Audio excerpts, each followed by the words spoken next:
विषय है बॉलीवुड का अपराध और विश्लेषण। सच तो यह है कि बॉलीवुड अपने आप में एक अपराध है। यह हमारी भारतीय तमाम सारी सुरक्षा एजेंसियां, चाहे आर्थिक एजेंसियां हों, अगर ठीक से काम कर रही होती तो तय मानिए कि बॉलीवुड भस्मासुर नहीं बनता। आज की तारीख में बॉलीवुड न सिर्फ भस्मासुर बना हुआ है, हमारे समाज को भी निरंतर अपराध की ओर ढकेल रहा है। हम लोग जब पढ़ते थे तभी कहा जाता था कि फिल्में बिगाड़ती हैं लोगों को, तब लगता था कि गलत कहा जा रहा है। अब लेकिन जो फिल्मों का स्ट्रक्चर सामने हमारे आया है, उसने बता दिया है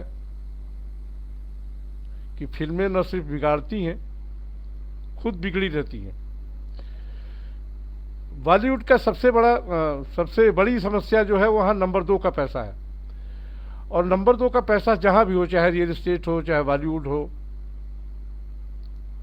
वह समाज के लिए घातक होता है। दुर्भाग्य से बॉलीवुड में नंबर 2 पैसा, और नंबर 2 पैसा ही नहीं, आतंकियों का पैसा जो जिस तरह से काम कर रहा है और जिस तरह से फिल्मों को, हमारे समाज को विघटन के दौर में ले जा रहा है,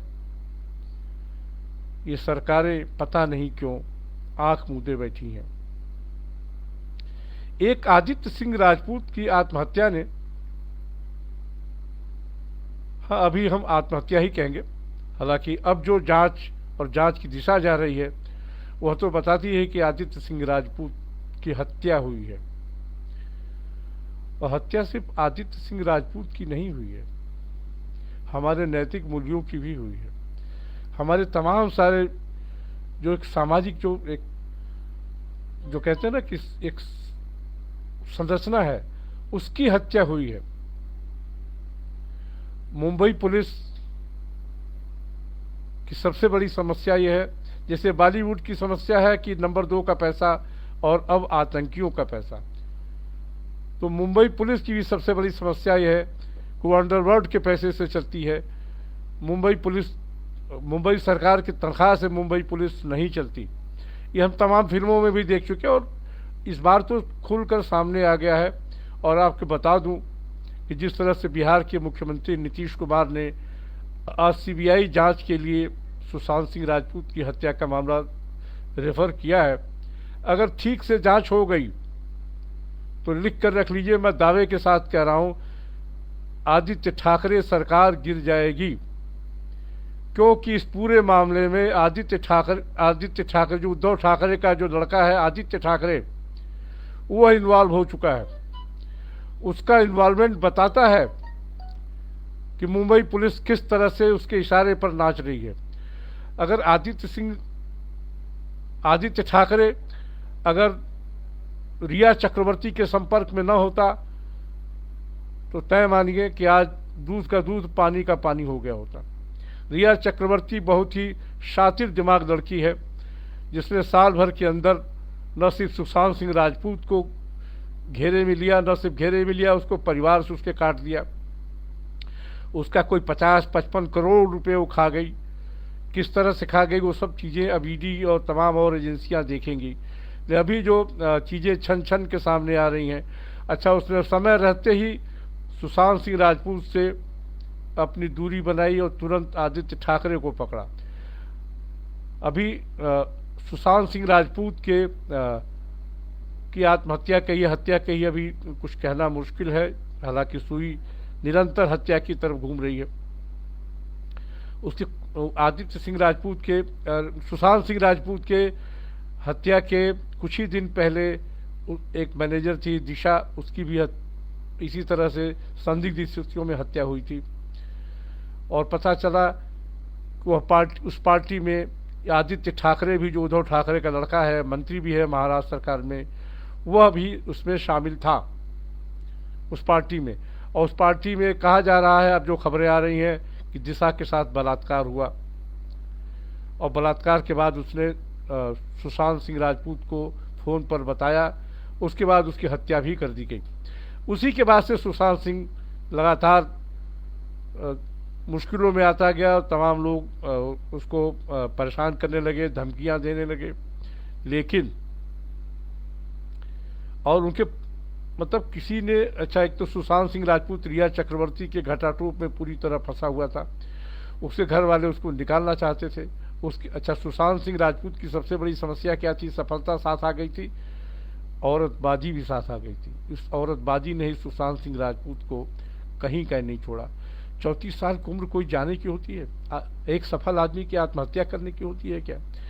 उसकी एक और जो गर्लफ्रेंड थी, उससे भी रिया ने उसको काटा, जिसके साथ 5-6 साल उसने समय गुजारा था, वो अब खुल के सामने है। और शायद वो अगर खुल कर सामने न होती तो रिया चक्रवर्ती का ये सारी चीज़ें नहीं सामने आती। ये सुशांत सिंह राजपूत एक बहुत छोटी मछली है, मैं बताऊं आपको। असल बात यह है कि बॉलीवुड ही नहीं, मैं 3 जो हमारे समाज के हैं, राजनीति, साहित्य और फिल्म, ये तीनों बधशालाएं हैं। राजनीति में कब किसका वध हो जाए, हत्या नहीं कह रहा हूं मैं, वध, राजनीतिक वध, जो कहते हैं पॉलिटिकल मर्डर, कब किसका हो जाए ये कोई नहीं जानता। साहित्य में भी यही हो गया है, और आपकी यूनिवर्सिटियों में भी, अकादमिक मामलों में भी कब किसका वध हो जाए चुपचाप कोई नहीं जानता। कौन कैसे कब पीछे हो जाता है, कौन कब आगे हो जाता है, कौन कब प्रोफेसर हो जाता है, कौन कैसे वाइस चांसलर हो जाता है, ये अकादमिक वध कहता हूं मैं से। इसी तरह से साहित्य में भी है कि कौन लेखक कहाँ से कैसे काट दिया जाए, कौन लेखक कहाँ से उछाल दिया जाए। इसी तरह फिल्मों में भी होता है। फिल्मों में सबसे पहले शुरुआत हुई थी, खासकर बॉलीवुड में, हाजी मस्तान नामक तस्कर का जब पैसा लगना शुरू हो गया, उसने अपने पैसे को नंबर 2 से नंबर 1 करने के लिए फिल्मी दुनिया में अपनी शरण ली थी, और लगभग वो डिक्टेट करने लगा था। उन्हीं दिनों याद कीजिए आप, दिलीप कुमार की जो तूती बोलती थी, वो इसलिए बोलती थी कि हाजी मस्तान उसके पीछे था। राज कपूर और देवानंद जैसे लोग इसलिए सरवाइव कर पाए कि इनके अपने प्रोडक्शन हाउस थे। अगर इनके अपने प्रोडक्शन हाउस न हुए होते, राज कपूर और देवानंद के, ये लोग कब के मर खप गए होते।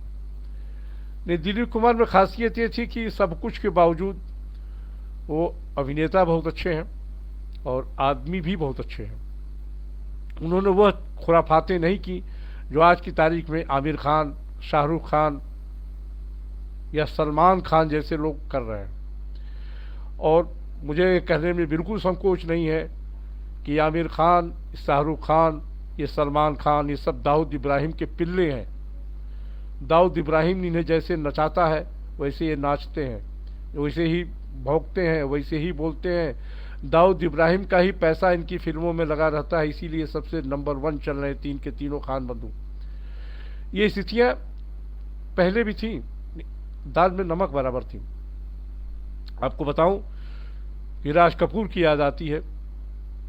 राज कपूर ने एक बार बताया था कि जब उनकी फिल्म मेरा नाम जोकर पिट गई, उनके पास काम नहीं रह गया, दिवालिया हो गए, घर नीलामी पे आ गए, तमाम सारी चीजें, मतलब वो सड़क पर लगभग आ गए। तो एक दिन हाजी मस्तान ने उनको बुलाया और डिनर पे बुलाया। जाहिर है डिनर पे फिर शराब हुई, फिर खाना हुआ। खाना खाते खाते हाजी मस्तान ने अचानक कहा कि राज कपूर साहब, राज भाई बल्कि इस्तेमाल किया उसने, राज भाई आप फिल्में बनाइए, पैसे मैं लगाऊंगा, अगर फिल्म चल गई तो पैसे वापस कर दीजिएगा, न चल पाए तो भूल जाइएगा। राज कपूर हाजी मस्तान की बात सुनकर तमतमा गए, खाना छोड़कर उठ खड़े हुए और उनका, देखो हाजी मस्तान, राज कपूर फिल्में बनाएगा तो, लेकिन हाजी मस्तान के पैसे से नहीं बनाएगा। और फिर देखिए उन्होंने बॉबी जैसी बहुत ही सफल फिल्म बनाई, तमाम फिल्में, फिर हिना बनाई, प्रेमलोक बनाई, बहुत सी फिल्में बनाई, और राज कपूर फिर से मतलब फिल्मी दुनिया में उसी ताकत के साथ खड़े हुए। आज की तारीख में कोई कह सकता है क्या? कोई फिल्मकार दाऊद इब्राहिम से वो कह रहा हो कि पैसे लो और फिल्म बनाओ, और कह दे कि नहीं हम आपके पैसे से फिल्म नहीं बनाएंगे? नहीं कर सकता। और एक दाऊद इब्राहिम नहीं, अब तो बम्बई में, बॉलीवुड में इतने सारे दाऊद इब्राहिम खड़े हैं, इतने सारे आतंकी खड़े हैं कि पूछिए मत। इधर हाल के 4-5 सालों की फिल्मों पे आप नजर डालिए, प्रो टेररिस्ट फिल्में बन रही हैं। है कोई सरकारी एजेंसी, है कोई सामाजिक संस्था उस पर सवाल खड़े करने वाली? मैं कुछ फिल्मों के नाम ले रहा हूं। Haider 100% purely pro terrorist film है। शेक्सपियर के हेमलेट नाटक पर आधारित वो फिल्म इस तरह से आतंक में, आतंकियों की पैरवी में लथपथ है कि पूछिए मत। और बनाते कौन है?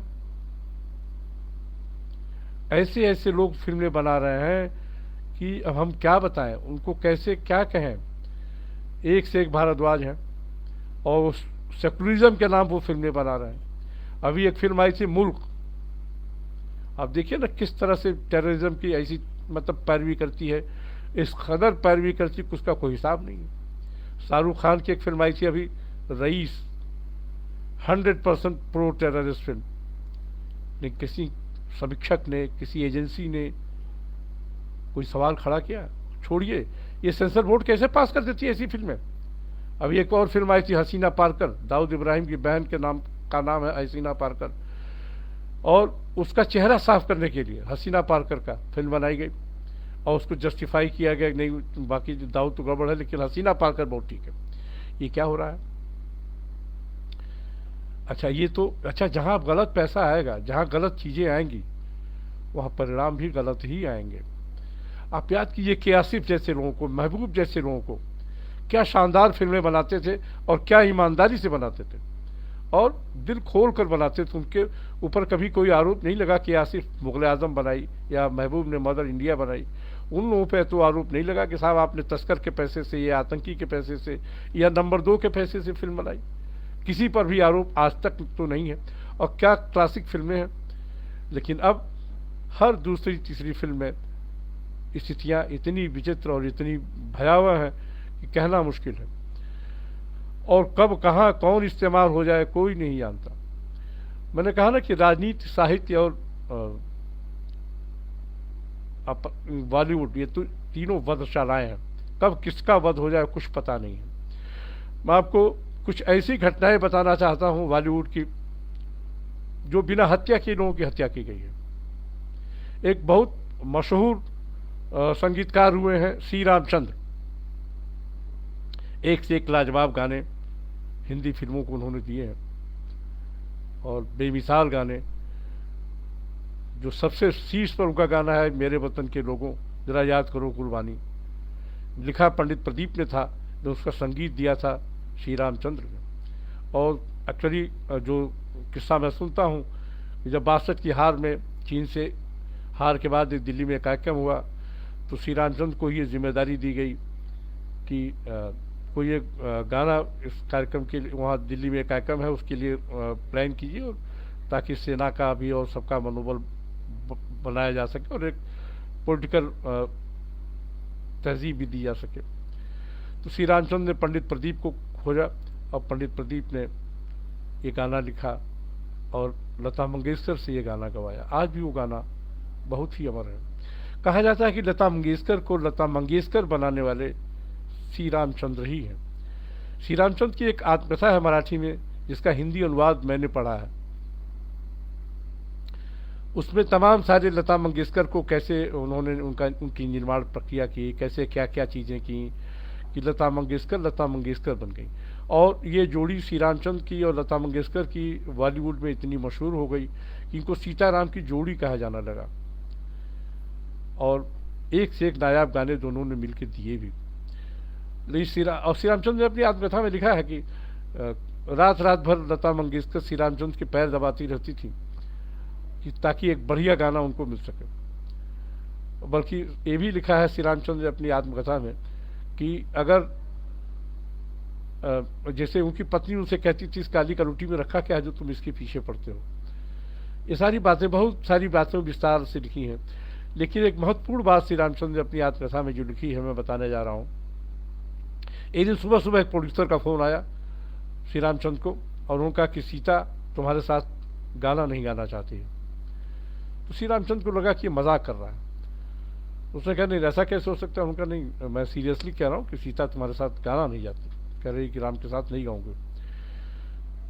मैं करूँ तो क्या करूँ समझ में नहीं आ रहा। तो उन्होंने कहा तुमने सीता से बात की? उसने कहा नहीं, सीता से बात करने की मेरी हिम्मत नहीं है। तो श्री रामचंद्र ने पूछा कि फिर? उनका भाई आप ही कोई रास्ता निकालिए। श्री रामचंद्र ने लिखा अपनी आत्मकथा कि मैं समझ गया कि मेरे दिन अब फिल्मी दुनिया से विदा हो गए हैं, और मैंने उस प्रोड्यूसर से कहा कि ठीक है तुम सीता से गवाओ, कोई और म्यूजिक डायरेक्टर ले लो, मुझे कोई दिक्कत नहीं है। तो लिखा उन्होंने को प्रोड्यूसर इतना खुश हो गया कि मेरी बात बन गई और बिना किसी विवाद के काम खत्म हो गया। लेकिन श्री रामचंद्र उसके बाद भी, उस घटना के बाद कोई 20 साल तक जीवित रहे, लेकिन फिर फिल्मों में उन्होंने संगीत दोबारा नहीं दिया। तमाम लोग आए कि नहीं नहीं ऐसी कोई बात नहीं, और लता मंगेशकर को भी समझा दिया गया, लेकिन लता मंगेशकर मान भी गई। लेकिन श्री रामचंद्र ने कहा कि नहीं, अब हमारे दिन इस फिल्म इंडस्ट्री से खत्म हुए। 20 साल वो जीवित रहे, स्टेज शो लगातार करते रहे, लेकिन फिर फिल्मों में संगीत नहीं दिया। मैं मानता हूं कि लता मंगेशकर ने श्री रामचंद्र का वध किया था। अब श्री रामचंद्र दिल के मजबूत थे, अपने कला के मजबूत थे, उन्होंने आत्महत्या नहीं की सुशांत सिंह राजपूत की तरह। शायद वो भी अगर सुशांत सिंह राजपूत की तरह कमजोर दिल के होते, नौजवान होते, तो हो सकता है श्री रामचंद्र भी आत्महत्या कर बैठे होते। उनका वध तो हो ही गया था। इसी तरह लता मंगेशकर के बारे में बहुत सारी कथाएं हैं कि उन्होंने फला का वध किया, फला का वध किया, फला को काट दिया। काट दिया मतलब वध किया। बहुत मशहूर गायिका है मुबारक बेगम, एक से एक नायाब गाने उन्होंने गाए हैं, लेकिन वो भी लता मंगेशकर की मारी हुई थी और अंततः फिल्मों से कट कर खत्म हो गई। और इतने मतलब गरीबी में उन्होंने जीवन जिया आखिरी का अपना, कि 7 बाई 7 के कमरे में रहती थी। तो होता है कई बार फिल्म इंडस्ट्री में ऐसे, एक नहीं कईयों के साथ हुआ है। लता मंगेशकर के साथ भी हुआ है। लता मंगेशकर बहुत ही पूजनीय गायिका है, उनका कोई शान ही नहीं है, उनकी कोई तुलना नहीं है, अतुलनीय गायिका है, दुनिया भर में के लोगों के दिलों में धड़कती है अपने गानों के मार्फत। लेकिन तमाम सारी गायिकाओं के, तमाम सारे संगीतकारों के जो उन्होंने वध किए हैं, उसको भी हम कैसे भूल सकते हैं। दिलीप कुमार के लिए कहा जाता है बहुत सारे अभिनेताओं को उन्होंने का वध किया, और एक बार अगर उन्होंने मना कर दिया तो मना कर दिया। बहुत कम लोग जानते हैं मालविका सरकार एक डांसर रही हैं। 70s 80s में एक फिल्म आई थी इंसाफ का तराजू, B.R. चोपड़ा ने फिल्म बनाई थी, बहुत कामयाब फिल्म थी। मालविका सरकार उस वक्त राष्ट्रीय स्तर की नृत्यांगना थी, क्लासिकल, और गोरखपुर की रहने वाली थी। उनके पिता रेलवे में थे। B.R. चोपड़ा ने इंसाफ का तराजू में उनको रोल दिया, और शुरू में शूटिंग वूटिंग हुई, 3-4 रोल की हो गई, लेकिन फिर कहीं वो B.R. चोपड़ा के साथ कॉम्प्रोमाइज नहीं कर पाई। B.R. चोपड़ा ने उनको फिल्म से निकाल दिया, जीनत अमान को ले लिया उनकी जगह। अब जब B.R. चोपड़ा ने मालविका सरकार को निकाल दिया, तो फिर किसी फिल्म मेकर ने उनको जगह नहीं दी। वो 2-3 साल फिल्म इंडस्ट्री में हाथ पांव मारती नहीं, लेकिन किसी ने उनसे बात भी नहीं की, क्योंकि B.R. चोपड़ा से लोग डरते थे कि B.R. चोपड़ा की निकाली हुई हीरोइन हम कैसे ले लें। और अंततः मालविका सरकार लखनऊ लौटी, पहले गोरखपुर लौटी, फिर लखनऊ लौटी, और फिर अंततः वो मतलब एक स्पॉइल जिंदगी, एक जो शानदार नृत्यांगना थी, स्पॉइल जिंदगी जी कर रह गई हैं। इस वक्त लखनऊ में रह रही हैं, अविवाहित हैं, और जैसे मतलब पैसे वैसे की कमी तो नहीं है, और लेकिन उनका व्यक्तिगत जीवन बहुत ही मतलब एक फिल्म इंडस्ट्री में एक शानदार भूमिका से हटाए जाने के बाद जो उनका वध हुआ है, उसका कोई हिसाब नहीं है। ऐसी तमाम सारी हीरोइनें हैं, तमाम सारे हीरो हैं, आप एक नाम लेंगे 1000 नाम खड़े हो जाएंगे कि वो लोग गए कहाँ। बहुत सारे फिल्मी हीरो हैं, बहुत सारे डायरेक्टर्स हैं कि पता ना 2 फिल्में बनाई, 1 फिल्म बनाई, खूब चले और मारे गए। इसी लखनऊ में एक डायरेक्टर है मुजफ्फर अली, उमराव जान जैसी, गमन जैसी नायाब फिल्में बनाई उन्होंने। बाद के दिनों में इतनी शोहरत मिलने के बावजूद उनको जिस तरह से बॉलीवुड में काटा गया, जिस तरह से उनको अकेला किया गया, वो लखनऊ वापस आकर रहने लगे। अभी भी लखनऊ में ही रहते हैं, घर से मजबूत हैं, जमींदार हैं, पैसे वाले हैं, तो उनकी कोई दिक्कत नहीं हुई। लेकिन एक जो मशहूर फिल्मकार था, उसका सितारा डूब गया। एक फिल्मकार है लखनऊ के ही भीमसेन, घरौदा जैसी फिल्में बनाई उन्होंने,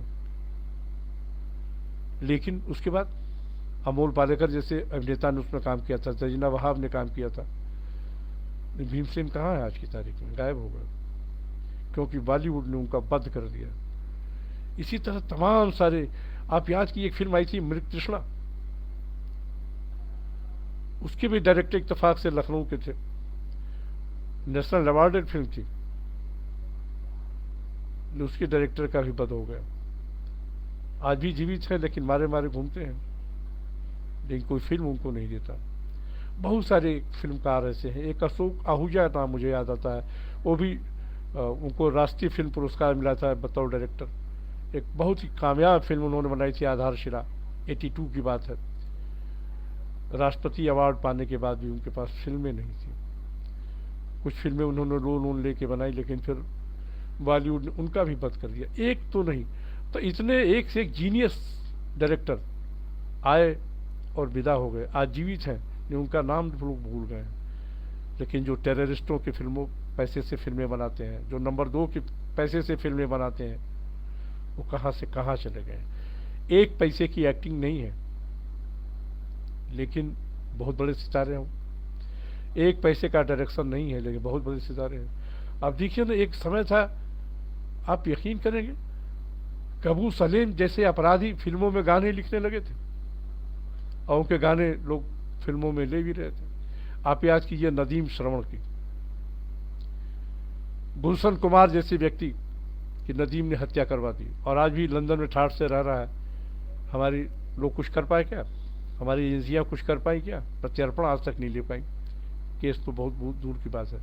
और वहीं लंदन से काम कर रहा है। कैसे काम करने देते हैं लोग, ये कैसे काम ले लेते हैं लोग उनसे? भाई वो हत्यारा है गुलशन कुमार का, लेकिन नहीं। और फिल्म इंडस्ट्री तो ऐसी जालिम इंडस्ट्री है। मनमोहन देसाई जैसा आदमी, मनमोहन देसाई जो फिल्म डायरेक्टर के मतलब फार्मूला फिल्मों के मास्टर आदमी थे, वो एक से एक नायाब और एक से एक कामयाब फिल्में बनाई उन्होंने। अमिताभ बच्चन को कहा जाता है, अमिताभ बच्चन बनाने में मनमोहन देसाई का हाथ है। मनमोहन देसाई की मृत्यु कैसे हुई? आज तक किसी ने उस पर, और मनमोहन देसाई के पास उनका बाप नहीं था कि वो सुशांत सिंह के बाप की तरफ पैरवी करे और लड़ाई लड़े।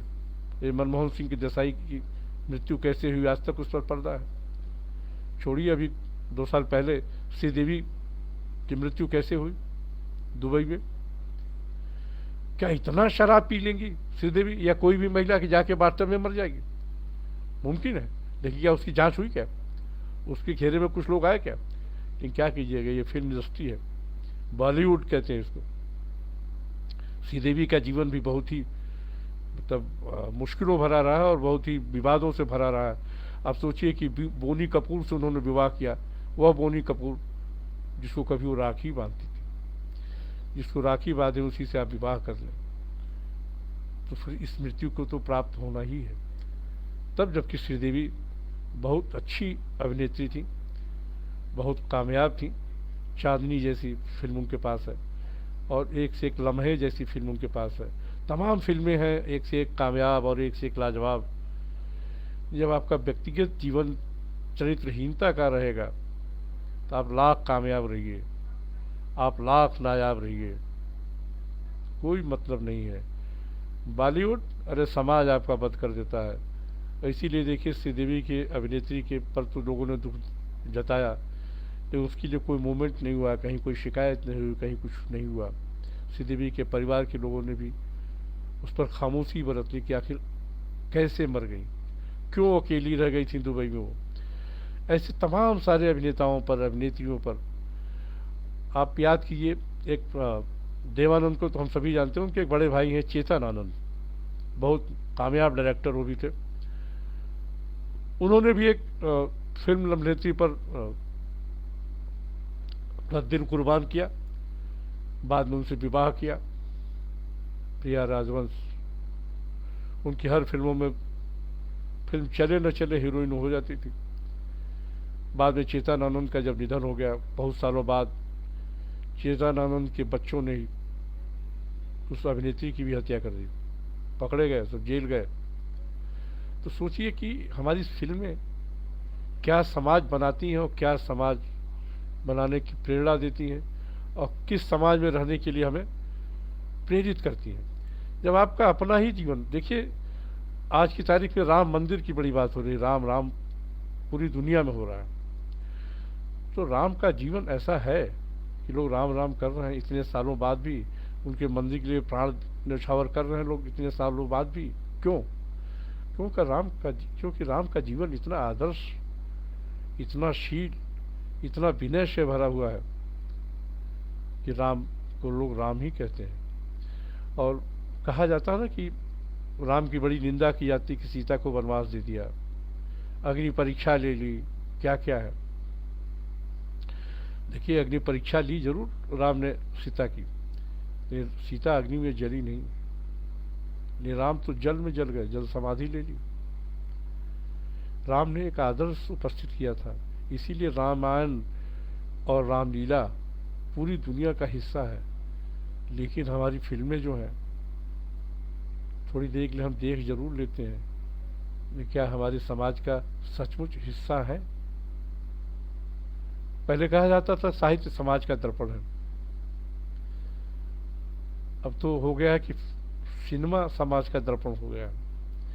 नहीं, सिनेमा साहित्य में अभी आपको इतनी सारी बदमाशियां नहीं मिलेंगी जितना सिनेमा में मिलती। सिनेमा में खासकर सलीम जावेद ने जो हिंसक समाज रोपा है, जो हिंसक समाज परोसा है, जो हिंसक समाज बनाने की प्रेरणा दी। एंग्री यंग कहे जाते थे एक समय अमिताभ बच्चन। मतलब दीवार है फिल्म ना, वो कहा जाता हाजी मस्तान के जीवन पर है। अब कितना जीवन पे है, कितना काल्पनिक है, यह तो यश चोपड़ा उस फिल्म के निर्माता और निर्देशक ही जानेंगे। लेकिन ऐसी फिल्में हमारे यहाँ आदर्श स्थापित करने लगी। एंग्री यंग मैन की, वो साहब स्मगलर है लेकिन बहुत प्यारा है। ये कैसे संभव है कि स्मगलर भी हो और प्यारा भी हो? लेकिन सलीम जावेद ने शोले, दीवार जैसी फिल्में लिख लिख के, जंजीर जैसी फिल्में लिख लिख के एक जो हिंसक समाज बनाया, वो हिंसक समाज न सिर्फ हमारे पूरे समाज में, भारतीय समाज में उपस्थित है, बल्कि अब बॉलीवुड उससे थरथरा रहा है। अब सीबीआई जांच चलने को तो चली गई है, नीतीश कुमार ने सिफारिश कर दी है। अब जाने सुप्रीम कोर्ट इसमें ऑर्डर करेगा इसके लिए, या केंद्र सरकार ही ऑर्डर करेगी, या जो भी होगा। लेकिन मैं फिर अभी जो शुरू में कह रहा था कि तय मानिए कि अगर सही जांच हो गई तो उद्धव ठाकरे की सरकार इस सुशांत सिंह राजपूत की हत्या में गिर सकती है, गिरनी ही चाहिए। तमाम मीडिया के लोगों के पास अपने अपने बंधन है, तमाम सारी चीज़ें हैं, लेकिन सोशल साइट्स पे, सोशल मीडिया पे आदित्य ठाकरे और रिया चक्रवर्ती की फोटो घूम रही हैं। और मतलब ऐसा नहीं कि कोई पब्लिक प्लेस में घूम रही हूँ, अकेले दोनों घूम रहे हैं कार में। ऐसी ऐसी फोटो आई हैं, ऐसी ऐसी कहानियाँ उनके सामने आई हैं। और देखिए, आज इतना जब हो गया कि अब सीबीआई जांच हो सकती है, तो आदित्य ठाकरे जो उद्धव ठाकरे का लड़का है, जो मुख्यमंत्री बनना चाहता था, उसका भी बयान अब आ गया है। वो कह रहा है कि सड़क छाप राजनीति हो रही है। अरे कैसे सड़क छाप राजनीति हो रही है? 50 दिनों में आपकी सरकार, आपकी पुलिस अभी तक एफआईआर नहीं दर्ज कर पाई सुशांत सिंह राजपूत की हत्या, आत्महत्या पर। अभी खाली एक नोट लिख के आप जांच कर रहे हैं, और जांच का कोई 50 दिन तक कोई परिणाम नहीं है। अगर सुशांत सिंह राजपूत बिहार का ना होता, बिहार में चुनाव न होता, आसन अगर चुनाव आने वाला ना होता तो बिहार के लोग खड़े नहीं होते बिहारी अस्मिता के साथ, और बिहारी अस्मिता के साथ बिहार के लोग खड़े नहीं होते, तो तय मानिए सुशांत सिंह राजपूत की कथा, हत्या की कथा, आत्महत्या की कथा, आप चाहे जो कह लें, अब तक दफन हो जाती। ये राजनीतिक मजबूरी है बिहार के पक्ष प्रतिपक्ष, इस अकेला इशू है जहां पक्ष और प्रतिपक्ष दोनों खड़े हैं एक साथ और कह रहे नहीं साहब सीबीआई जांच होनी चाहिए। और मुझे लगता है कि 2-1 दिन में सीबीआई जांच के आदेश हो ही जाएंगे, चाहे जैसे हो जाए। और सीबीआई जांच अगर ठीक से हो गई तो भारतीय राजनीति एक नए मोड़ पर खड़ी होगी महाराष्ट्र में, और तय मानिए उसके बहुत सारे कुपरिणाम भी सामने आएंगे। मुझे लगता है कुछ और हत्याएं होंगी, कुछ और आत्महत्याएं होंगी अगर यही राजनीति चलती रही तो। आप बताइए कि अब पटना का एसपी जाता है और वहाँ मुंबई नगर निगम के लोग क्वारंटीन कर देते हैं खट से जांच के लिए, तब जबकि वो निगेटिव रिपोर्ट लेकर गया हुआ है। तब ये हमारा देश कहाँ जा रहा है? कैसे इसको संभाला जा सकता है? सबके सब लोग मूक दर्शक बने हुए हैं और टीवी चैनल आग में सिर्फ घी डालने का काम कर रहा है, सही दिशा की ओर यह भी नहीं जा रहा है। ये भी राजनीति से प्रेरित हो गए हैं। आप देखिए अलग अलग कुछ चैनलों के सुर अलग है, कुछ चैनलों के सुर अलग है। ये क्या हो रहा है? ये खबर है क्या? ये खबर नहीं है, ये सामाजिक पतन है कि हमारे इलेक्ट्रॉनिक मीडिया खास करके ये पतन की इस पराकाष्ठा पे है, इनके पास कोई खबर ही नहीं है। इसी एक खबर को दिन भर चला रहा है, 10 दिन से। क्यों चला रहे हैं भाई आप? अच्छा, अभी तक कहाँ थे आप जब बिहार के राजनीतिक दलों ने जब शुरुआत की है? तब आपके पास खबरों की समस्या है कि किसी भी मीडिया के पास अपनी कोई खबर नहीं है, हर जगह प्रायोजित खबरें हैं। सुशांत सिंह राजपूत की आत्महत्या की खबर भी अब प्रायोजित खबर है। ये कोई बहुत ही मतलब स्वाभाविक खबर नहीं है, एक तरह से परोसी जा रही है बिहार की राजनीति द्वारा। और बिहार की राजनीति जिस तरह से परोस रही उसी तरह से इलेक्ट्रॉनिक चैनल उसको डिस्कस कर रहे हैं और खबर बता रहे हैं। एक भी तथ्य अभी कानूनी रूप से सामने नहीं आया है। ये मुंबई पुलिस की पराजय है। मुंबई पुलिस अंडरवर्ल्ड के पैसों से तो चलती ही थी, अब लगता है कि मुझे कि कुछ फिल्म इंडस्ट्री के लोगों के पैसे से भी चलती है। महेश भट्ट इसमें एक नाम आते हैं। आप याद कीजिए उनका बेटा जब ये बम्बई वाला, बम्बई याद होगा आप लोगों को, जब वहाँ एक साथ 5-6 जगह हमले किया था आतंकियों ने, और हेडली जिसने वहाँ पे रेकी की थी, हेडली का दोस्त था महेश भट्ट का लड़का, जिम ज्वाइन करते थे दोनों साथ साथ। महेश भट्ट बड़ी दरियादिली से आए थे और अपने बेटे को लेके, और बहुत होशियारी के साथ अपने बेटे को बचा ले गए राजनीतिक रूप से। और अगर थोड़ी सी होशियारी न बरती होती तो उनका लड़का जेल में आज भी होता। खैर, आप याद कीजिए एक फिल्म आई थी अभी संजू, 2-3 साल पहले। संजू मतलब संजय दत्त की बायोपिक फिल्म थी। उसमें बहुत सारी चीज़ें हैं संजय दत्त के आपराधिक जीवन की, उनके ड्रग्स देने की तमाम सारी कहानियां हैं, तमाम सारी।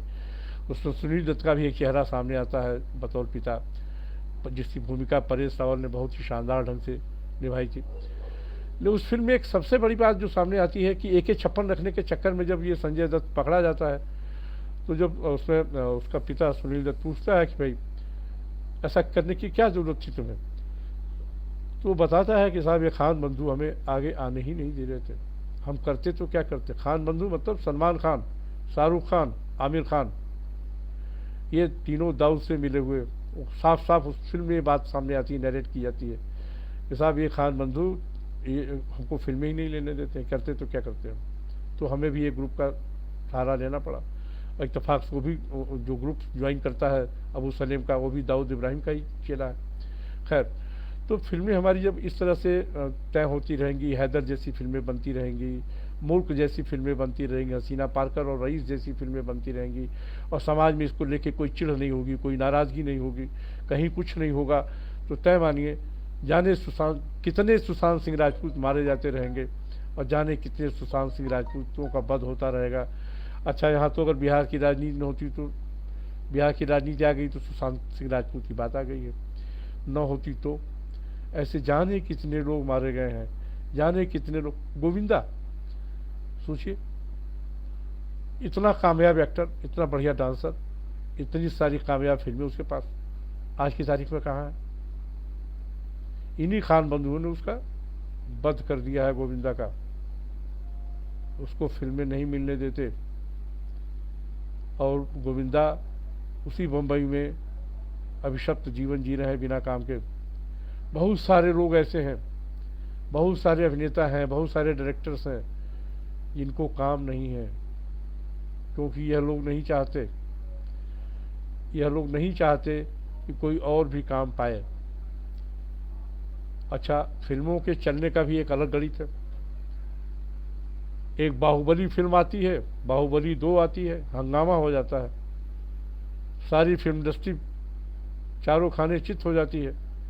एक डब फिल्म इतने कैसे चल रही है, उसको रोकने के तमाम सारे उपाय किए जाते हैं, नहीं रुकती, क्योंकि बॉक्स ऑफिस के अपने गणित है, नंबर 2 पैसे के अपने गणित है, लेकिन दर्शकों का भी अपना एक गणित है। और दर्शकों का जब तक गणित रहेगा तब तक बाहुबली जैसी फिल्में चलती रहेंगी। मैं बाहुबली फिल्म को पसंद नहीं करता, लेकिन बाहुबली फिल्मों में बाहुबली 1, बाहुबली 2 में जो चीज़ें जिस तरह से दिखाई गई हैं वो भी ज़रूरी है।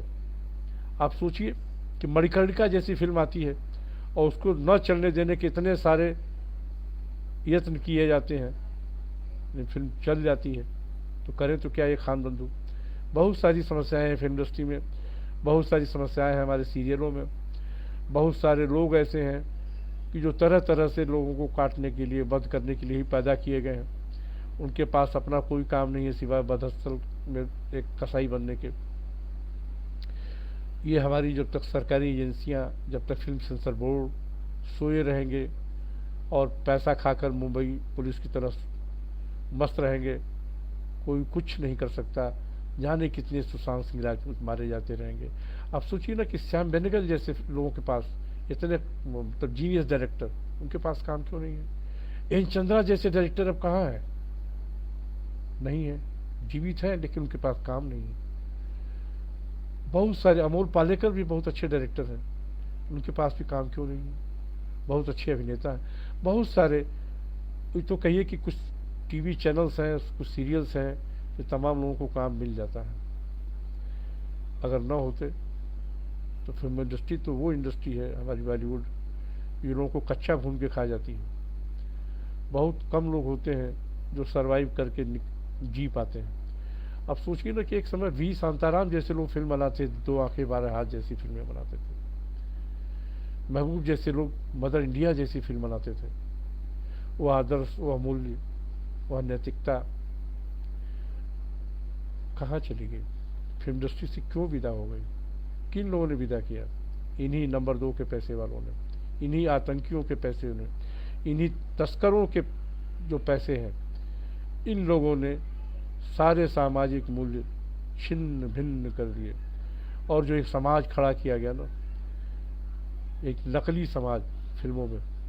पहले फिल्म हमेशा एक्टिंग है तो फोटो है, फोटो ही है तो और क्या है, तो वो असली तो नहीं है, लेकिन कुछ तो जीवन हमारा उसमें था, तभी तो हम देखने जाते हैं। कुछ तो हमारा जीवन होता ही है ना, तब तो हम उसको देखते हैं। फिल्म इंडस्ट्री का इतिहास बहुत ही विराट, बहुत ही शानदार रहा है। लेकिन इधर 3-4 दशकों से जो फिल्म इंडस्ट्री का जो इतिहास जिस तरह से नष्ट किया गया, जिस तरह से उसका स्वरूप नष्ट किया गया है, हमें चेतना पड़ेगा, अब से सही जागना पड़ेगा। नहीं जाने कितने सुशांत सिंह राजपूत मारे जाते रहेंगे और हम चुपचाप भरी आंखों उन्हें देखते रहेंगे। सवाल सिर्फ एक सुशांत सिंह राजपूत का नहीं, सवाल हमारे समाज का भी है। हमारा समाज जो है ना, क्यों कहते हैं ना कि हम लोग जब पढ़ते थे तो एक समय पढ़ा जाता था कि सादा जीवन उच्च विचार।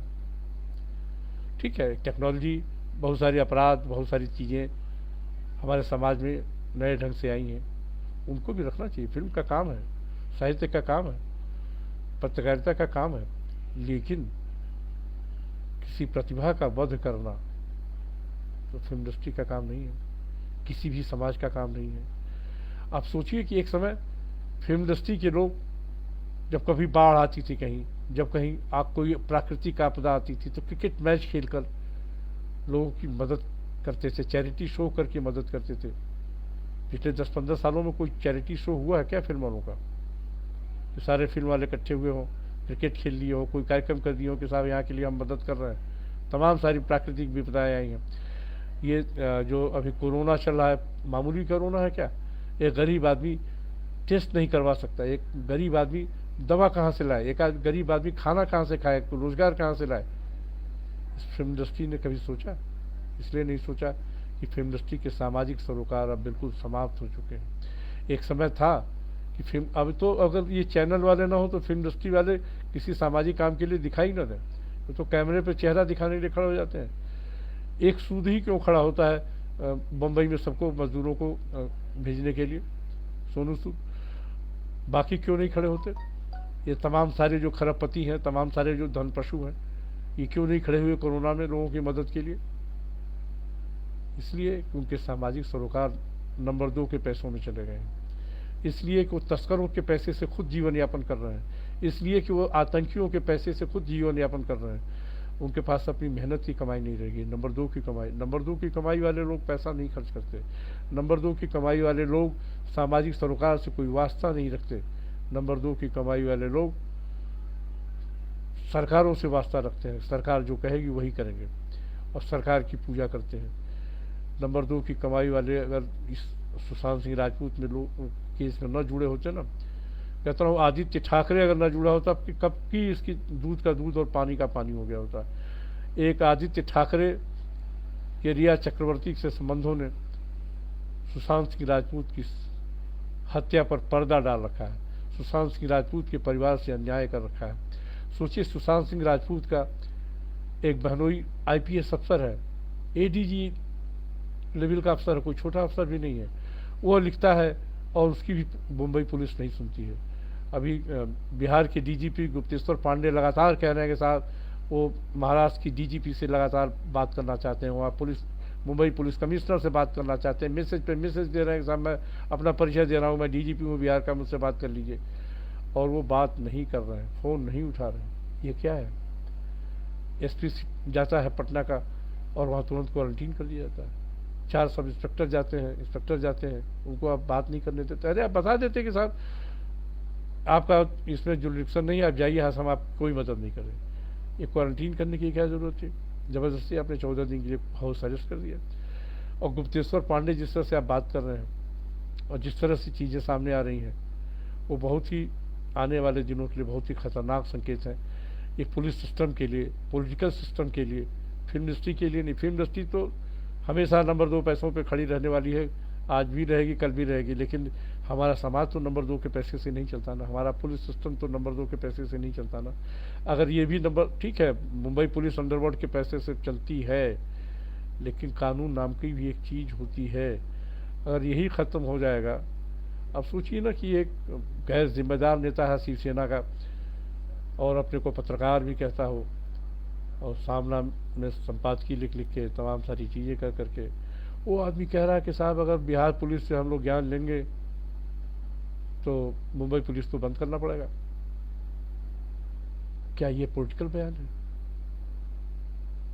या किसी डॉन का बयान है? जाहिर है पॉलिटिकल बयान नहीं है, डॉन का बयान है। ये डॉन क्यों इस तरह के बयान दे रहा है? इसलिए कि आदित्य ठाकरे को बचाया जा सके, आदित्य ठाकरे की गर्लफ्रेंड रिया चक्रवर्ती को बचाया जा सके, इसलिए इस तरह के बयान दे रहा हूँ। और ठीक है, आप पॉलिटिकल बातें करिए, तमाम सारी बातें करिए, लेकिन इस तरह से कहना, क्या बिहार पुलिस भारतीय पुलिस से अलग है क्या? कि महाराष्ट्र पुलिस भारतीय पुलिस से अलग है?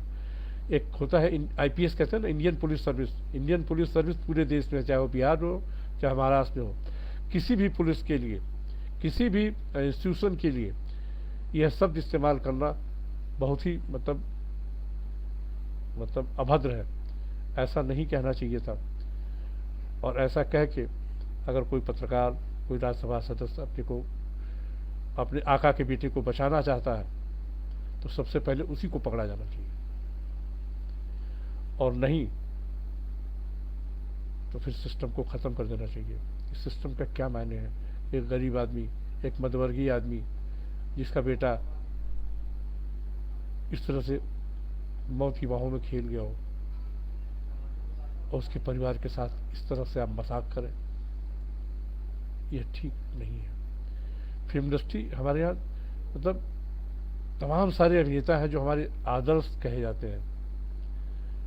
एक दो नहीं, पृथ्वीराज कपूर से लेकर मोतीलाल से लेकर दिलीप कुमार से लेकर राज कपूर, देवानंद, अमिताभ बच्चन तक आइए आप, ये सब आदर्श की हैसियत में देखे जाते हैं। हमारे समाज में एक आइकन है वो, और उनको लोग मतलब देखते ही सर झुका लेते हैं। इसलिए को आदर्श की स्थितियाँ फिल्मों में पेश करते हैं और सामाजिक जीवन में भी पेश करते हैं। इस तरह की बातें नहीं करते, लेकिन अब उनकी फिल्में भी आदर्श से भरी होती थी, उनकी फिल्मों में भी खलनायक होते थे, नहीं आज की तरह के खलनायक नहीं थे। तो अगर हमारे आदर्श ही हमारे सामने, अभी भी क्या है ना कि कुछ भी हो, और हालांकि हमने अपना समाज बहुत गड़बड़ बना दिया है कि राजनीति, फिल्म और ये क्रिकेट के लोग ही सेलिब्रिटी हैं, कि ये साइंटिस्ट हमारे घास सिलते हैं कि संगीतकार घास सिलते हैं। एक से एक संगीतकार हैं, वो सेलिब्रिटी क्यों नहीं बन पाते हैं? एक से एक वैज्ञानिक हैं, बड़े बड़े वैज्ञानिक हमारे देश में हैं, उनको कितने लोग जानते हैं? ऐसा क्यों हो गया कि सिर्फ क्रिकेट, सिर्फ फिल्म और सिर्फ राजनीति के लोग ही सेलिब्रिटी बन गए? ये कौन सा समाज हमने बना लिया? ये वही समाज है जो सुशांत सिंह राजपूत जैसी प्रतिभा को बंद कर देता है। इस समाज को बदलना चाहिए। ये समाज अगर नहीं बदलेगा, तमाम एकेडमिक जगहों पर भी यही स्थितियां हैं। राजनीति में भी एक से एक गोविंदाचार्य आए और पता नहीं कहाँ गुम हो गए। एक से एक पार्टियों में लोग आए और एक से एक प्रतिभाशाली लोग आए, ईमानदारी की मतलब प्रतिमूर्ति बनकर आए, जीवित हैं, लेकिन लोग नहीं जानते उनको, क्योंकि वो बेईमान नहीं है। हमने ऐसा कैसा समाज बना लिया है कि जो बेईमानों को, भ्रष्टाचारियों को, हत्यारों को हम अपनी सेलिब्रिटी बना बैठे हैं। बहुत जरूरी है हमारे समाज की इस पतन को रोकना। जब तक इस समाज के पतन को नहीं रोकेंगे, अपनी सामाजिक संरचना के चीज़ों को नहीं बदलेंगे, ये दिखावे की जिंदगी नहीं छोड़ेंगे, तो समाज को बचा पाना, अपनी आने वाली पीढ़ी को कुछ दे पाना बहुत मुश्किल होगा। समाज हमेशा आदर्शों से ही चलता है, आदर्शों से ही चलेगा।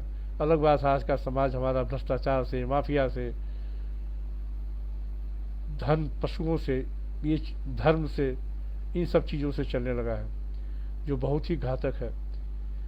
इसको समय रहते हम सभी को सोचना पड़ेगा। नहीं सोचेंगे, नहीं जांचेंगे अपने को, अपनी की पड़ताल नहीं करेंगे, तो जाने कितने सुशांत सिंह राजपूत को हम विदा करते जाएंगे। सुशांत सिंह राजपूत की उम्र 34 साल थी। सोचिए, 34 साल कोई उम्र होती है? अच्छा, वो इंजीनियर था, पढ़ा लिखा था, भी नहीं कि कोई अनपढ़ जाहिल गंवार हो और आ गया हो फिल्मों में तमाम सारे और लोगों की तरह से। कोई पैतृक विरासत नहीं थी फिल्मों में उसके पास, अपनी प्रतिभा के दम पर आया था। और धोनी जैसी कामयाब फिल्म, तो मैं तो क्रिकेट का तलबगार नहीं हूँ, लेकिन धोनी फिल्म जब देखी तो लगा कि हाँ, धोनी को भी जानना चाहिए। तो सुशांत सिंह राजपूत की अभिनय क्षमता की मिसाल थी वो। सुशांत सिंह राजपूत की और भी फिल्में मैंने देखी हैं, लेकिन धोनी के मुकाबले उनकी कोई फिल्म नहीं है। इतना बेलौस चेहरा, बिल्कुल जैसे कोई ताज़ा हवा का झोंका हो। अलग बात उसका मुकाबले में उसके डायलॉग डिलीवरी में, उसके बॉडी लैंग्वेज में कई बार शेखर सुमन दिखते हैं। स्वाभाविक है, पटना से वो भी है, पटना से वो भी है, लेकिन शेखर सुमन ने इस तरह की गलतियां, शेखर सुमन ने भी बहुत सारे दबाव झेले हैं, बहुत सारी, अपना बेटा तक खोया उन्होंने, लेकिन वो तो आत्महत्या करने नहीं गए। एक चीज़ और आपने चेक की होगी, पटना से एक और अभिनेता और नेता आते हैं, शत्रुघ्न सिन्हा। पटना की अस्मिता के नाम पे सही, अभिनय की अस्मिता के नाम पे ही सही, शत्रुघ्न सिन्हा को क्या सुशांत सिंह राजपूत के बारे में नहीं बोलना चाहिए था? कुछ तो कहते, लेकिन जानते हैं क्यों नहीं कहते? इसलिए कि ठाकरे परिवार से डरा हुआ वो आदमी शत्रुघ्न सिन्हा। शत्रुघ्न सिन्हा जैसे बड़बोले लोग अगर ऐसे मसलों पे चुप रहते हैं क्योंकि उनको बम्बई में रहना है, अब बम्बई में रह के जो कहते हैं ना कि राधे राधे करना, तो ठाकरे वो भी शत्रुघ्न सिन्हा, हर बेबात बोलने वाला बड़बोला आदमी शत्रुघ्न सिन्हा क्यों चुप रह गया इस मसले पर?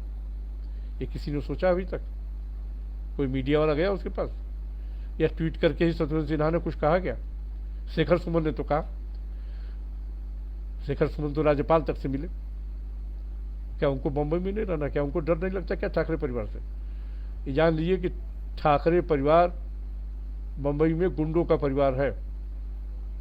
मजदूरों को, बिहार के, उत्तर प्रदेश के मजदूरों को मार मार कर, उनकी हत्याएं कर करके भगाने वाला परिवार है ये ठाकरे परिवार। देशद्रोही परिवार है। हिंदू अस्मिता के नाम पर सिर्फ और सिर्फ महाराष्ट्र की राजनीति में भया दोहन करता रहा ये परिवार। आज भी आदित्य ठाकरे रिया चक्रवर्ती को अपना गर्लफ्रेंड बनाकर घुमा रहा है, इसीलिए वहाँ की पुलिस, इसीलिए वहाँ का सारा सिस्टम रिया चक्रवर्ती के पैरों में पड़ा हुआ है। सुशांत सिंह राजपूत की बात नहीं कर रहा। सुशांत सिंह राजपूत कोई मामूली अभिनेता नहीं थे। आदित्य ठाकरे कोई नेता है? उसकी क्या पहचान है? क्या काम है उसके पास? नहीं, सुशांत सिंह राजपूत के पास काम है, उसकी पहचान है, उसके पास अभिनय क्षमता थी। वो हमेशा याद किया जाएगा अपनी फिल्मों के लिए, अपने सीरियल्स के लिए। आदित्य ठाकरे को कोई क्यों याद करेगा? मुझे याद आता कि एक टीवी के बड़ी एंकर हैं, उन्होंने कहा था कि ये नया राहुल गांधी पैदा हो रहा आदित्य ठाकरे, जब चुनाव हो रहे थे महाराष्ट्र विधानसभा के। मेरा कहना यह नया राहुल गांधी नहीं है, ये नया अपराधी है जो अपराध के पर्दों को हटने नहीं देना चाह रहा है। अगर सीबीआई, मैं फिर दोहरा रहा हूँ अपनी बात को और अपनी बात को ही ख़त्म कर रहा हूँ, अगर सीबीआई ने ठीक से जांच कर दी और सीबीआई को जांच मिली, अभी तो सीबीआई को जांच मिलने के आदेश भी नहीं हुए हैं। जिस दिन आदेश हो गए और सीबीआई ने ठीक से जांच किया, उद्धव ठाकरे की सरकार गिर जाएगी और ये आदित्य ठाकरे भी जेल में हो सकता है। बहुत बहुत नमस्कार मित्रों, बहुत बहुत धन्यवाद।